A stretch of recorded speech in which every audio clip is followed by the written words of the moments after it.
Hello everyone, आज की class में हम डिस्कस करेंगे CBSE sample question paper 2022-23। So start करते हैं सेक्शन ए से। Section A question number first हमारा बेस है चैप्टर नंबर 1 पर, जिसमें से हमारी एक्सरसाइज 1.2 और 1.3 आनी है। बाकी दो एक्सरसाइज ओमिट हैं। और अभी हम जो क्वेश्चन डिस्कस करेंगे ये हमारा बेस है एक्सरसाइज 1.2 पर। सो ऑब्जेक्टिव टाइप क्वेश्चन है, एमसीक्यू है, 1 मार्क्स के क्वेश्चन है। चलो स्टार्ट करते हैं। हमें यहाँ पर ए गिवन है क्वेश्चन में P cube Q to the power 4 and B given है P square Q cube. P और क्यू यहाँ पर प्राइम नंबर है, मतलब इसका 1 के अलावा, और खुद मतलब जो प्राइम नंबर होते हैं उसका मतलब होता है कि फैक्टर 1 एंड इटसेल्फ।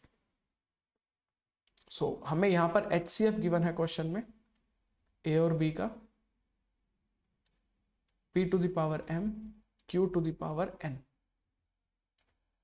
अब HCF हम कैसे निकाल सकते हैं? HCF का मतलब होता है हाईएस्ट कॉमन फैक्टर। तो हम क्या कॉमन ले सकते हैं? p क्यूब और p स्क्वायर में से अगर हम बात करें कॉमन लेने तो हम p स्क्वायर कॉमन ले सकते हैं, और Q4 और अगर Q क्यूब में से कॉमन लेने की बात करें तो हम यहाँ से Q क्यूब कॉमन ले सकते हैं। तो जब मैं इन दोनों को कंपेयर करता हूँ तो m आ गया है 2 और n आ गया है हमारे पास 3।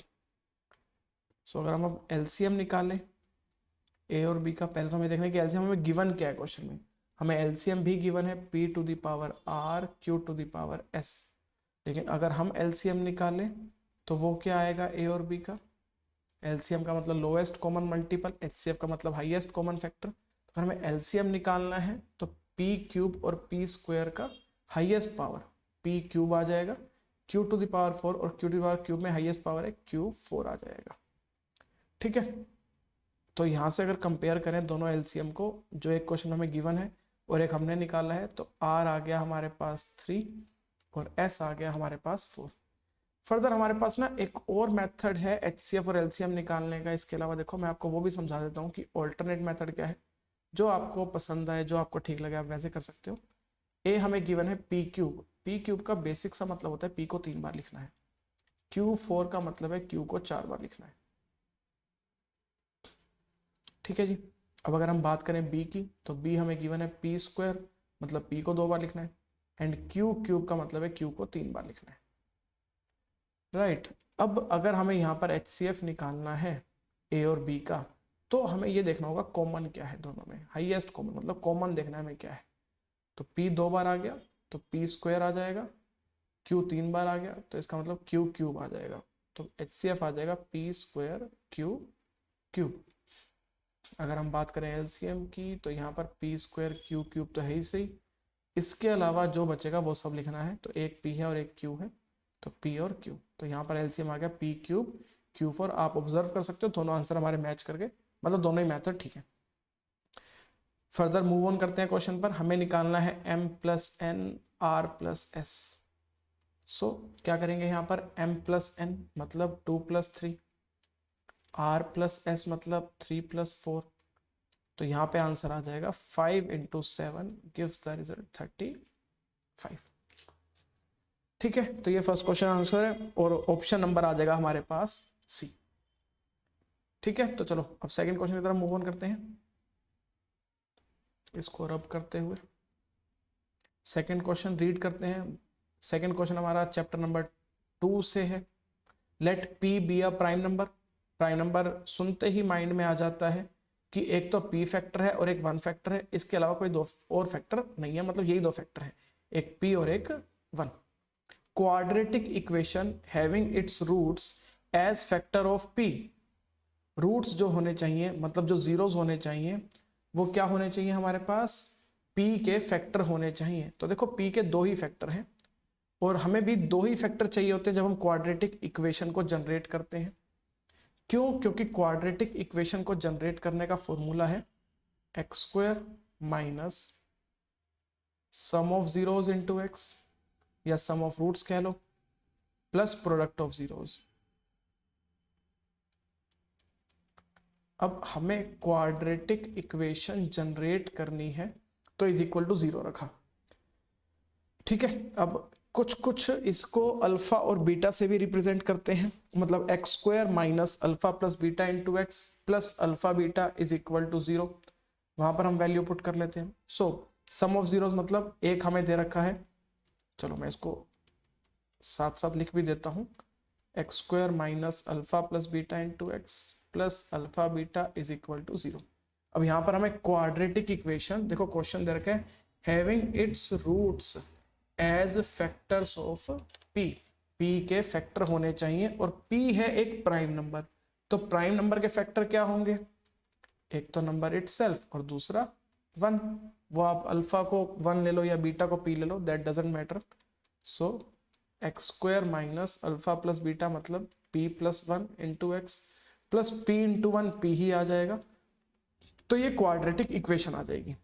बाय चांस क्वेश्चन में क्वाड्रेटिक पॉलिनोमियल पूछ लिया होता तो हम यहाँ पर लिख देते X square minus P plus 1 into X plus P, तब हम इज इक्वल टू 0 हटा देते।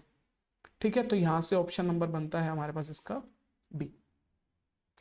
क्लियर है, तो देखो चलो अब थर्ड क्वेश्चन डिस्कस करते हैं। थर्ड क्वेश्चन है हमारे पास, if alpha and beta are zeros, again from chapter number 2, alpha और बीटा हमें जीरोस दे रखे हैं और हमें एक क्वाड्रेटिक पॉलिनोमियल भी दे रखा है।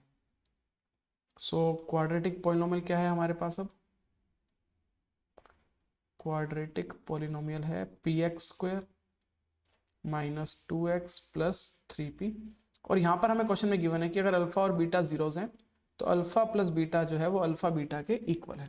अब अल्फा प्लस बीटा का मतलब होता है सम ऑफ जीरोस, और इसको हम एक तरह से और भी कैलकुलेट कर सकते हैं, that is formula is minus B by A, and why it is minus B by, because our quadratic equation is in the form of ax square plus bx plus c is equal to 0। सो जो x का coefficient होगा वो b हो जाएगा और जो x square का coefficient होगा वो a हो जाएगा, तो हम यहाँ पर इसको माइनस बी बाई ए भी लिख सकते हैं। And for alpha beta it is constant term upon coefficient of x square, so we can write it as c by a। So अगर हम a को दूसरी साइड मूव कर लें तो यहाँ पर हमारे पास आ जाएगा minus B is equal to C. So minus B है यहाँ पर हमारे पास, क्या देखो b की वैल्यू लिखनी है, b है -2 और एक माइनस पहले ही है बाहर, c मतलब कांस्टेंट पार्ट और कांस्टेंट पार्ट है हमारे पास 3p, तो p यहाँ से हमारे पास आ जाएगा 2/3। ठीक है जी, तो p आ गया 2/3, तो थर्ड का ऑप्शन हो जाएगा हमारे पास b। Next question, question number 4, और क्वेश्चन नंबर 4 है हमारे पास चैप्टर नंबर 3 से। तो अभी तो लाइन वाइज ही चैप्टर चल रहे हैं सारे, पहले 3-4 क्वेश्चन में तो पहला क्वेश्चन फर्स्ट चैप्टर से हो गया, दूसरा तीसरा क्वेश्चन सेकंड चैप्टर से हो गया, now time for third chapter, question number 4। If the system of equation, हमें इक्वेशन दे रखी है जिसकी दोनों में पावर 1 है, एक्स की भी और वाई की भी, दैट मीन्स लीनियर इक्वेशंस हैं, और लीनियर इक्वेशन में लिखने का सही फॉर्म जो है वो ये है कि सारी टर्म्स एक तरफ कर लो, मतलब A X plus B Y plus C is equal to 0 की फॉर्म में होना चाहिए, मतलब सारी टर्म्स एक तरफ होनी चाहिए। दूसरी equation 2k minus 1 into X plus k minus 1 into Y, और 2k प्लस 1 को भी उठा के दूसरी साइड ले जाओ तो ये आ जाएगा। अब क्वेश्चन में कहता है if the system of equation is inconsistent. Inconsistent का मतलब है हमें यहाँ पर पहले कंडीशन लिखनी चाहिए इनकंसिस्टेंट के लिए। सो इनकंसिस्टेंट की कंडीशन है यहाँ पर a1 upon a2 is equals to b1 upon b2 but not equal to c1 upon c2। अब हमें तो यहाँ पर यह बताने की k की वैल्यू क्या होगी, तो इसका मतलब मुझे सिर्फ इन दोनों को सोल्व करना है, a1 upon a2 is equal to b1 upon b2 को। So 3 upon 2k minus 1 is equal to 1 upon k minus 1। हाँ, अगर यहाँ से इसको देखो इस तरफ ले जाएंगे, हम इसको इधर ले जाएंगे, यहाँ से कुछ ऐसा होता कि हमारे पास एक क्वाड्रेटिक जनरेट हो जाती जिसके 2 फैक्टर होते, फिर हम b1 upon b2 is not equal to c1 upon c2 को सोल्व करते, और उससे क्या होता कि शायद ऐसा हो सकता कि k की एक वैल्यू आ जाती नॉट इक्वल, तो फिर हम उस वैल्यू को छोड़ देते और दूसरे वाली के पास, मतलब दूसरे वाली वैल्यू को एज एन आंसर मान लेते हैं। लेकिन यहाँ पर ऐसा कुछ हुआ नहीं है, तो k हमारे पास आ गया यहाँ पर ठीक है, सो k इज इक्वल टू 2 आएगा, ऑप्शन नंबर डी के साथ हम जाएंगे। चलो नेक्स्ट क्वेश्चन डिस्कस करते हैं, क्वेश्चन नंबर 5। और क्वेश्चन नंबर 5 अब हमारे पास चैप्टर की शफलिंग होना स्टार्ट हो गई है। तो क्वेश्चन नंबर 5 है हमारे पास चैप्टर नंबर 7 से, chapter number 7 that is coordinate geometry. और ये क्वेश्चन है हमारा एक्सरसाइज 7.2 से। बड़ा ही इंटरेस्टिंग सा कंसेप्ट है 7.2 में। Question number 5, if the vertices of parallelogram PQRS, देखो PQRS एक पैरेललोग्राम है, पैरेललोग्राम की प्रॉपर्टीज होती हैं और हम मोस्टली पैरेललोग्राम की एक या दो प्रॉपर्टीज ही याद रखते हैं, बट हमें ऐसा नहीं करना है, सारी प्रॉपर्टीज हमें याद रखनी है पैरेललोग्राम की। और ये भी याद रखना है कि PQRS जब उसने बोल दिया कि पैरेललोग्राम है क्वेश्चन में, तो हमें उसको एक साइकिल की फॉर्म में लेना है। मतलब P से जहाँ से चलना स्टार्ट किया, फिर हम पेन तभी उठाएंगे जब हम कंप्लीट लिख लेंगे। मतलब कि जो हमारे पास ये वर्टेक्स है उसको एक साइकिल की फॉर्म में बनाना है, ये बात ध्यान रखनी है। सो हमें यहाँ पर 3 वर्टिसेस गिवन है पैरेललोग्राम की, जो मैंने यहाँ पर लिख दिया स्क्रीन पर, PQR। हमें कोऑर्डिनेट्स निकालने हैं 4th वर्टेक्स S के। सो देखो P जो है इसको हम x1 y1 लेट कर लेते हैं, इसको हम x2 y2 लेट कर लेते हैं, इसको x3 y3 लेट कर लेते हैं, और S जो नहीं है उसको लेट कर लेते हैं x4 y4। तो अभी मैं आपसे बात कर रहा था कि हम पैरेललोग्राम की ज़्यादा से ज़्यादा एक या दो प्रॉपर्टीज को याद रखते हैं। पहला कि हम कहते हैं कि अपोजिट साइड्स इक्वल होनी चाहिए, पैरेलल होनी चाहिए, और उसके साथ दूसरी की एंगल्स इक्वल होते हैं। लेकिन अगर मैं यहाँ पर प्रॉपर्टी लगाने बैठूं अपोजिट साइड्स आर इक्वल, तो क्वेश्चन कॉम्प्लिकेटेड हो जाएगा, राइट। तो हमें यहाँ पर एक सिंपल सी प्रॉपर्टी यूज करनी है कि पैरेललोग्राम के डायगोनल्स भी बाइसेक्ट करते हैं। हम इस प्रॉपर्टी को भूल जाते हैं और तब ये क्वेश्चन बार बार सैंपल क्वेश्चन में भी आता है, कई बार एग्जाम में भी आ जाता है, क्योंकि हम यहाँ पर डिस्टेंस फॉर्मूला लगा के सॉल्व करना शुरू कर देते हैं। PQ को RS के इक्वल रखेंगे, PS को QR के इक्वल रखेंगे, और बहुत मैसी हो जाता है। मतलब एक नंबर का क्वेश्चन इतना लेंथी हो गया तो बहुत कॉम्प्लिकेटेड हो जाएगा। ठीक है, तो हम सिंपल सी बात लिखेंगे यहाँ पर, क्या, एज वी नो, कि हमें पता है डायगोनल्स ऑफ पैरेललोग्राम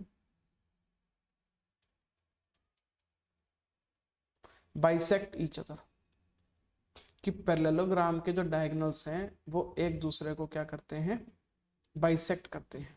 तो इसका क्या मतलब हुआ, इसका ये मतलब हुआ कि जो मिड पॉइंट है PR के, वही मिड पॉइंट होंगे किसके, QS के।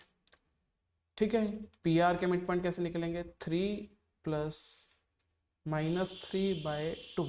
क्या करना है, x1 और x3 को ऐड करके 2 से डिवाइड कर देना है। ऐसे ही 4 प्लस -2/2, यहाँ पर हमने क्या किया, y1 और y2 को ऐड करके 2 से डिवाइड कर दिया। ऐसे ही QS के कोऑर्डिनेट कैसे निकलेंगे, -2 plus x4/2 coma 3 plus y4/2। अब हम इसको डायरेक्टली ना कट करके हम क्या करेंगे, देखो सीधा कंपेयर करते हैं, इसको इससे कंपेयर करो सीधा सीधा, आपको रिजल्ट जल्दी मिलेगा। तो 0/2 is equal to x4 minus 2/2। तो यहाँ से सिंपल हो गया, देखो बिल्कुल x4 हमारा क्या आ गया, 2 आ गया। इसी तरह से जब हम y वाले को कंपेयर करेंगे तो 2/2 3 प्लस y4/2, यहाँ भी 2 से 2 कैंसिल आउट हो जाएगा, तो y4 आ जाएगा 2 माइनस 3 माइनस 1। ठीक है, x4 आ गया हमारे पास, y4 आ गया, तो s के कोऑर्डिनेट्स आ गए हैं हमारे पास। और कोऑर्डिनेट्स क्या आए हैं, ये मैं साइड में लिख देता हूँ यहाँ पर, that is 2, -1। So option number C आ जाएगा इसका, राइट। चलिए 6th क्वेश्चन की तरफ चलते हैं अब। क्वेश्चन नंबर 6 हमारा चैप्टर नंबर 6 ट्राइंगल से है। क्वेश्चन है ट्रायंगल ABC सिमिलर है PQR के। तो गाइस जब भी ट्रायंगल सिमिलर होंगे तो इसका मतलब है कि साइड्स का रेशियो इक्वल होगा और उसके साथ साथ कॉरेस्पॉन्डिंग एंगल्स भी इक्वल होंगे। ठीक है जी, तो ट्रायंगल ABC और PQR एक बार बना लेते हैं। देखिए क्वेश्चन नंबर 6, ट्रायंगल ABC बना लेते हैं।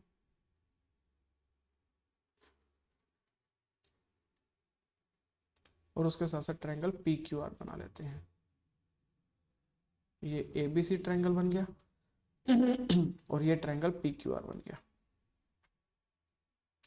अब ए बी सी और पी क्यू आर जो है वो सिमिलर है, राइट। अगर ए बी सी और पी क्यू आर सिमिलर हैं तो इसका एक सीधा सा मतलब बनता है कि A B upon P Q is equal to B C upon Q R is also equals to A C upon P R. उसी के साथ साथ angle A is equal to angle P, angle B is equal to angle Q and angle C is equal to angle R. बहुत सारे hint हमें यहीं से मिल जाते हैं क्वेश्चन को सोल्व करने के। A B square upon P Q square आपको दे रखा है, मतलब A B upon P Q का होल स्क्वायर दे रखा है।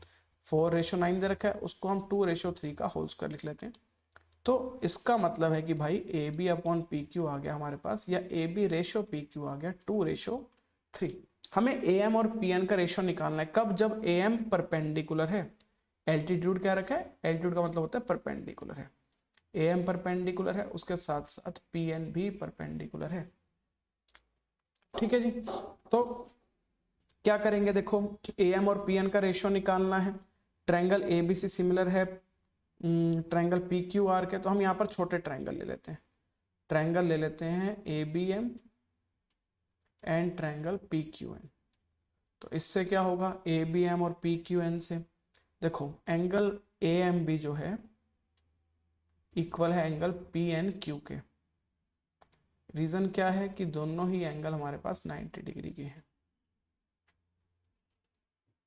उसके बाद एंगल बी जो है वो एंगल क्यू के इक्वल है। क्यों इक्वल है भाई? क्योंकि ट्रायंगल ए बी सी जो है वो सिमिलर है पी क्यू आर के। जैसे ट्रायंगल सिमिलर होते हैं साइड्स का रेशियो इक्वल हो जाता है और उसके साथ साथ कॉरेस्पॉन्डिंग एंगल भी इक्वल हो जाते हैं। तो ए बी एम सिमिलर तो हो गया पी क्यू एन के, reason is the angle angle criteria. अब ट्रायंगल सिमिलर तो corresponding parts equal. A B upon P Q equal आ जाएगा किसके? A M upon P N के by C P S T. आपने सब कुछ एक लाइन में लिखना है। तो A M upon P N का रेशियो आ गया, या A M ratio P N आ गया हमारे पास क्या? 2:3, क्योंकि A B ratio P Q कितना है? 2:3। सो ये हमारे पास यहाँ पर डी इसका ऑप्शन आ जाएगा। ठीक है, तो अभी इस वीडियो में इतना ही, बाकी इसको नेक्स्ट क्लास में डिस्कस करेंगे। बाय।